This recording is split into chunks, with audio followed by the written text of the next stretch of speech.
tumbling through 1,000 centuries. You don't know where you land.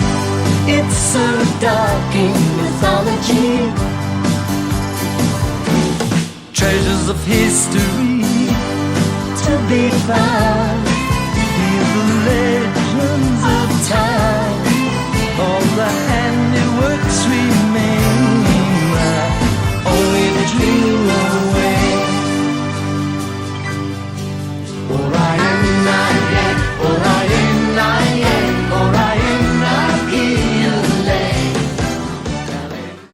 Folks, I have a treat for you today. A little obscure film from 10 years ago. Wow, 10 years ago. That gets the very basics of comedy so wrong that has to be witnessed and studied so as not to repeat its mistakes in the future. This train wreck of a movie is simply called Reanimated.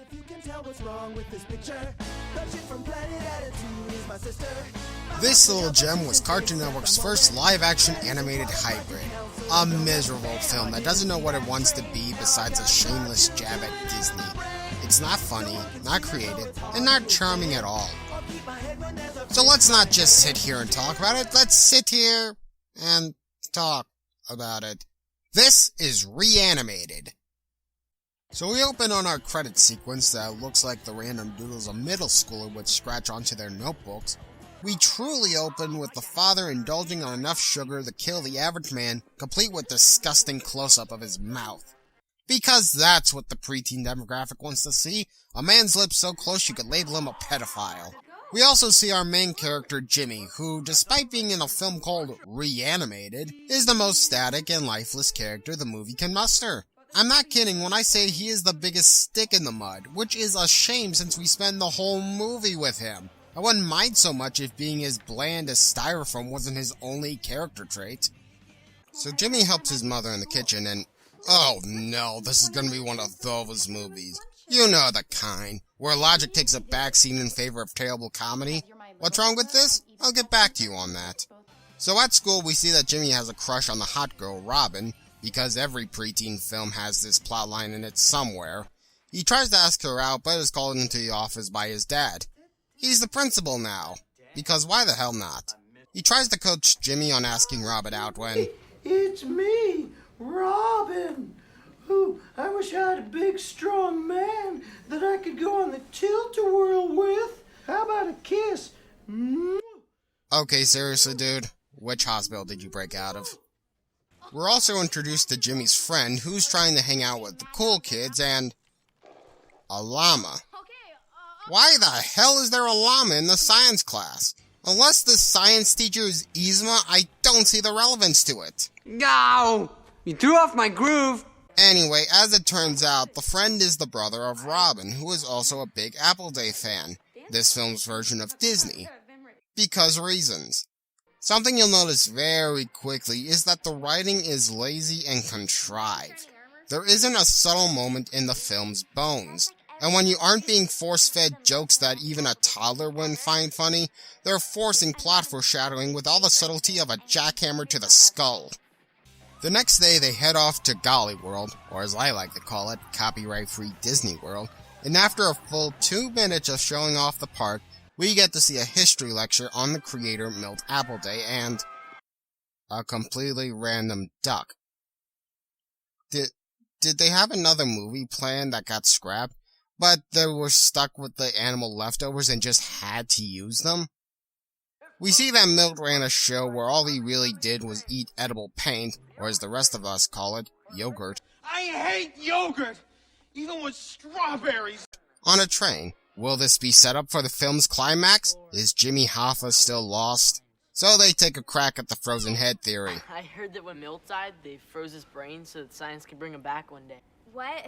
I heard it was hidden in a secret ice cavern in Texas Arctic Adventure Ride. And I heard little girls who spread lies get kicked out of Golly World and sent to the FBI. Now, realistically, why in the world would they freeze Walt's head? I mean, what would they do with it? Are they waiting for Futurama head jar technology to take off? That's the second video in a row I've mentioned Futurama.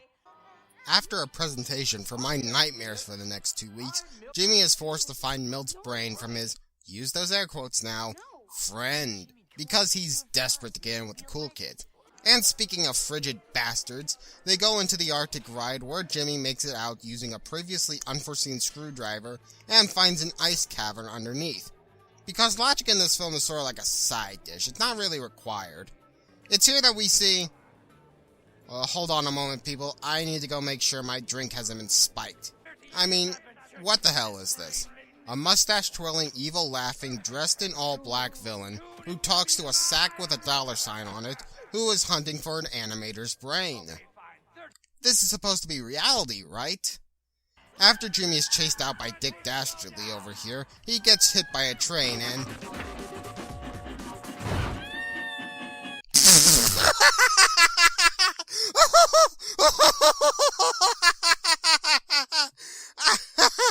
I'm sorry, but that was too good. I mean, look at how he flies. Help, I'm falling at a 60-degree angle, breaking all the laws of physics. But this is just too good. I could watch this over and over again. In fact...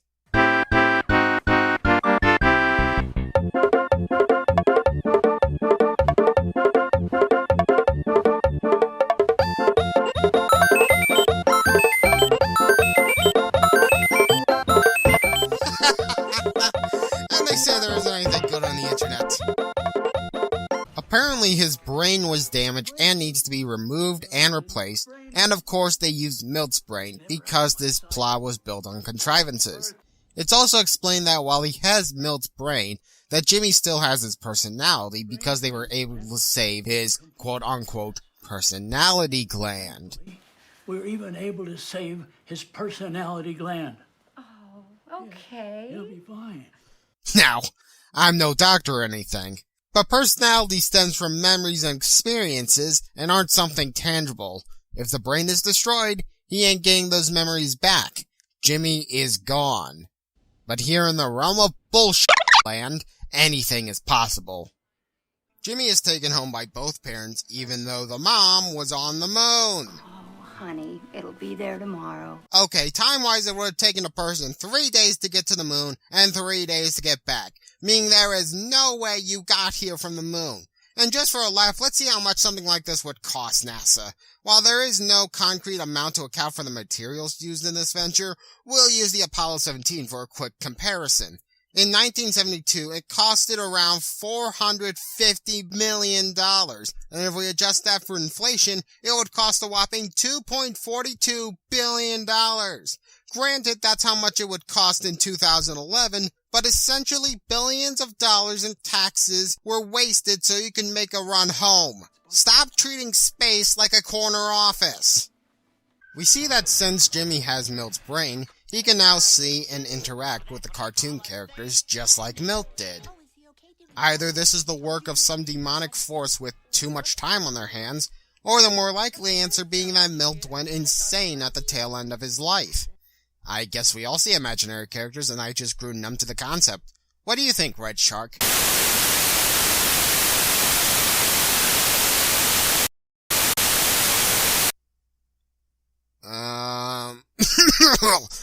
Moving on. In terms of the characters themselves, they're pretty one-dimensional. And no, I'm not just talking about the flat animation. They each have a singular trait, which is their entire character. Golly is an egotist, Dolly is the girl, Krako is an idiot, Tux is a stand-up, and the Porcupine and Pickle have no character to speak of. This is a pity, as they got some A-class voice actors to play these characters. Paul Rubens, Ellen Green, Brian Posehn, and Tom Kenny. And no, the irony does not escape me that Tom Kenny plays a penguin 4 years before he plays Ice King in Adventure Time. Through contrived bullshit and the father being such a brain-dead moron, the villain rents a room in the house to get closer to Jimmy. Ah, do you smell that, people? It smells like hijinks to ensue. Jimmy heads off to school and meets up with his friend, who I only realized 30 minutes in and we still don't have a name for him. Dude, I gotta tell you something. I keep seeing cartoons, but like not on TV, in real life. Whatever. What happened to you yesterday? You get hit by a train, then you like totally ditch me. Dude, I was in the hospital. It's always about you, isn't it? Well, since you clearly don't have a name, I'll give you one. How about the name Asshat? Where the hell did this come from? Your supposed friend almost died and you act annoyed that he ditched you? Dude, I don't think it was in his power to stay after losing his head. And if you were his friend, then where were you during his recovery? Even after all that, Asshat pressures Jimmy to help him throw a party to get him in with the cool kids. Also, yes, I know his name is Craig, but I shall continue to call him Asshat for the remainder of this review because it just seems to fit better. I guess the scene was meant to show how much of a pushover he is, and is later told by a random kid to hold his man-eating python to illustrate this point even further. Sure. I wouldn't want you to get eaten. Watch out, I forgot to feed him. What? And it's here where the key, fundamental flaw with the film becomes apparent. The real world presented in this film is too zany. Most good humor revolves around juxtaposing two elements that don't go together. Seeing animation interact with the real world would fit that description.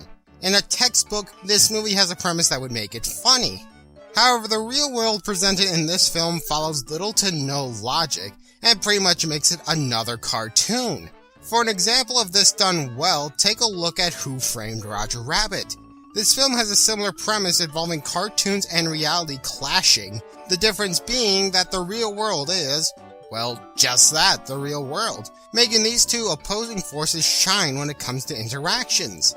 Here, it's cartoon zaniness meets cartoon zaniness. Where's the humor if there's no real contrast? I guess Jimmy was meant to be the real-world anchor, but as stated before, has no definable character outside of that, making him as engaging as packing peanuts.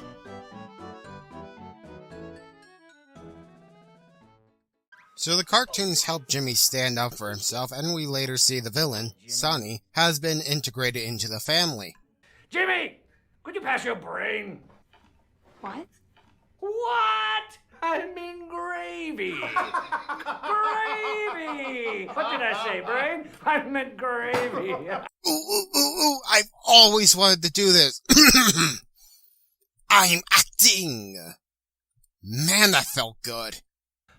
So you're an alien. That's weird. That's weird? Considering everything else up to this point, an alien does not strike me as that out of left field. Jimmy remembers Sonny, which shouldn't be that hard of a feat, and consults Asshat for advice. You know how I told you I keep seeing cartoons in the real world? You know, Golly and Dolly and all those guys? No, you never tell me anything. I thought I was your best friend. Dude, I totally told... Okay, whatever, man. But now this Sonny guy moved into our house. What? So now Sonny's your best friend. Is he throwing a party too? For the love of God! This is supposed to be Jimmy's best friend? He really is an asshat. And you know what? I think this was intentional, since in the very same scene, they point out how nothing Jimmy says phases him. Are you even listening? But here's a little secret for all you aspiring writers out there. Listen closely. Pointing out your flaws does not make it better. If anything, it makes it worse. You know it's not good, but instead of rewriting it, you decide to poke fun at it. That is lazy. Robin takes interest in Jimmy now that he has Milt's brain, enough to show her suspiciously heavily locked room. I guess the key to first base is in your head, both in a metaphorical sense and literal sense. Big shock, Robin is a huge Appleday fan, and reveals the villain's name as Sonny Appleday, Milt's son and president of Appleday Studios. When Milt died from edible paint, Sonny took over and made horrible cartoons. Check it, dog. Hey, on YouTube that could go places. Maybe even strike up a deal with Cartoon Network, but how absurd would that be? So Jimmy follows Sonny to the offices of Appleday Studios, where he's promptly fired. What confuses me is that the way they talk, they make it sound as though Milt only recently died, which is bull, seeing as previous scenes have stated that Milt died 30 years ago. They waited 30 years before firing Sonny? Why they waited this long before finally stamping him out of the equation is beyond my level of comprehension. Jimmy stumbles in, and seeing how he has Milt's brain, they decide to make him the new president in place of Sonny. Oh wow, that is a brilliant move on the studio's part, to fire the last of Milt's family line in favor of this middle schooler who most likely knows nothing about running a studio. Good job! I hope this company crashes and burns. Golly convinces a reluctant Jimmy to take charge of the studio. Meanwhile, Sonny plots to steal Jimmy's brain and thus use it to make better cartoons. This has got to be one of the dumbest villains I've ever seen. First off, getting the brain would imply killing Jimmy, since I assume you don't have another on standby, so even if you did get a hold of the brain, you won't be able to do much with it considering the jail time you'll face for murdering a helpless child. That can't be good publicity. Second, let's say you did get the brain and somehow get away with it. What would you even do with it? He couldn't seriously be planning to transplant his own brain out in favor of Milt's. Last I checked, that's kind of impossible to do. The next scene does him no justice, though. When he shows Jimmy his old office, he tries to kill him by Cartoon Smasher. If Sonny's end goal is Jimmy's brain, I'd assume smashing him head first would be the last thing he'd ever try. You are made of stupid. So Jimmy is working on remaking Milt's old train show, now with 95% less edible paint. I'm sorry, did I say working? My mistake. I meant to say abusing his newfound power to do whatever he wants with Robin and Asshat. But as it turns out, it's not all rainbows and dancing trees, as Golly pressures Jimmy to skimp out on school and return to the studio. Instead of helping salvage my shattered reputation, which is the only thing I've ever asked of you, you should go play kickball, which you're not even going to pursue professionally. Yeah, but... Remember that favor you promised me for helping you out? It's time to pay up. Okay, what the hell? I understand that Golly wants his reputation restored, but you could have tried to make him less of a flaming asshole. Between him, Asshat, and the attempted child murderer, I'm having a hard time believing this was meant for kids. We next see... Now, Mittens, I shall reveal my newest, and dare I say most dastardly plan. You know, I don't think any of us care about his plans that are as predictable as a train cutting Jimmy's head off, and I'll instead write some theory about that money sack he's talking to.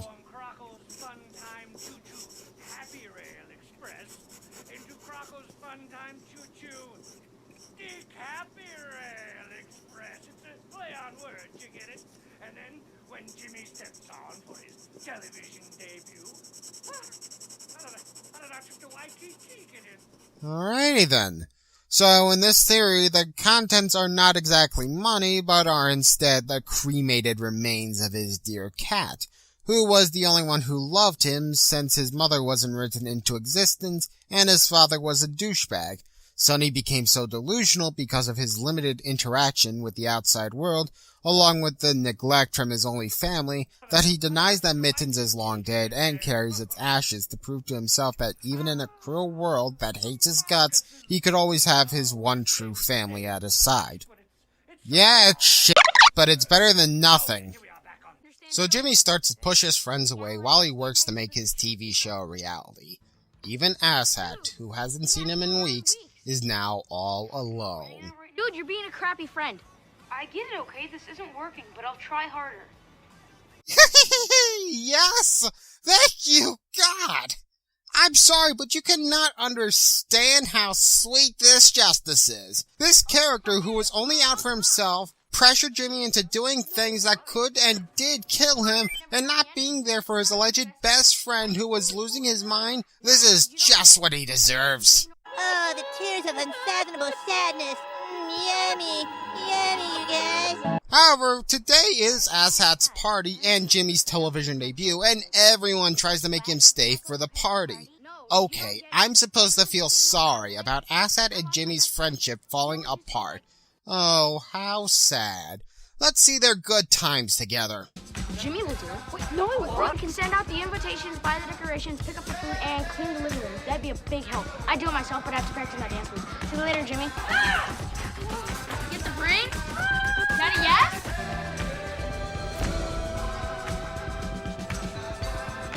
Real life. Whatever. What happened to you yesterday? You get hit by a train, then you like totally ditch me. No, you never tell me anything. I thought I was your best friend. To our house. What? So now Sonny's your best friend. Is he throwing a party too? It's always about you, isn't it? Yeah, I called him asshat for a reason. So Jimmy is gearing up for the show with a train that would be right at home at a Tim Burton production. Asshat is trying to get his party going in. A goat? Whatever, I'm at the home stretch. Questions mean I'm here longer. Robin is kidnapped by Sonny and tied to the train track. Jimmy promotes edible paint. What is this film's fascination with eating paint? Jimmy has second thoughts, and Golly shows his true colors. I made you who you are! And you're gonna go on TV and make me a big star again! You can't say no to me! What did you just say? You can't say no to me. You know it's true. He's supposed to be the good guy, everybody. Jimmy says no to all this nonsense before Sonny could start the train with him on it, and it becomes a mad dash to save Robin.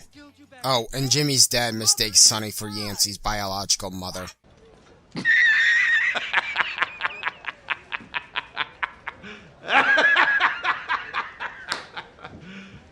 You serious? So Golly apologizes for being such a monster and vows to help Jimmy however he can. Does not excuse his behavior before this point, but if it means the film will be over quicker, I'm game.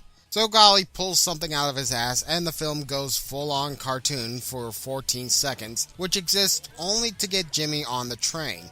I assume it was just easier to do it that way than actually get on the train via horseback, which would have been impressive, but would still be a step down from whatever Indiana Jones does on his Tuesdays off.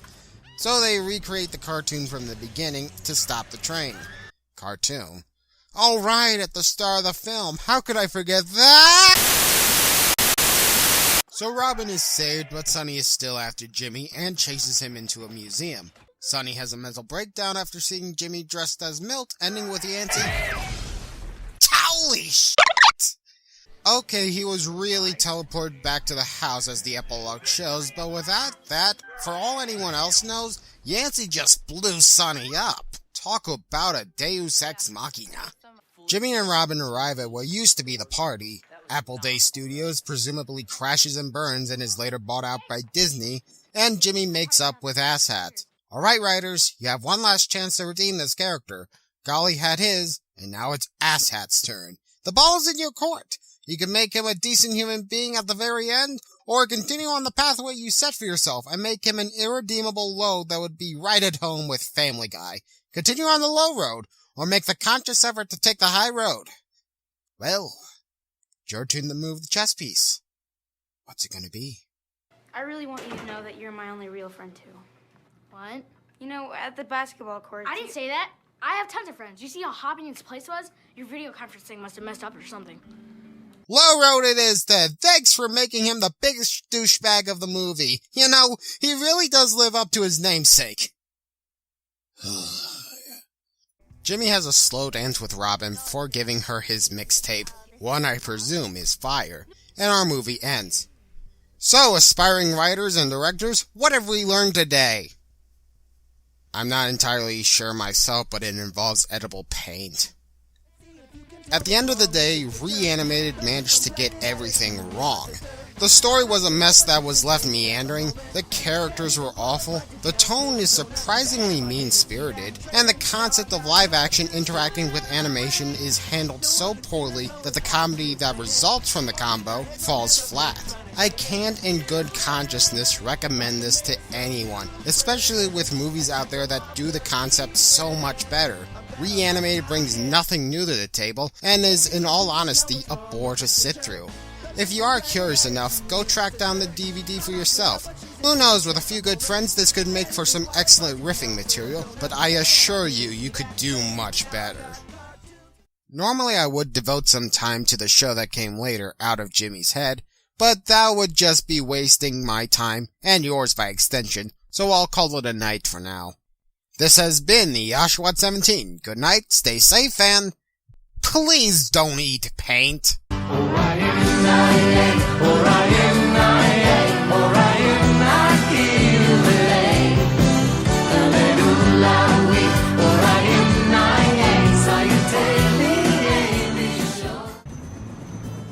you'll excuse me, my ride's here.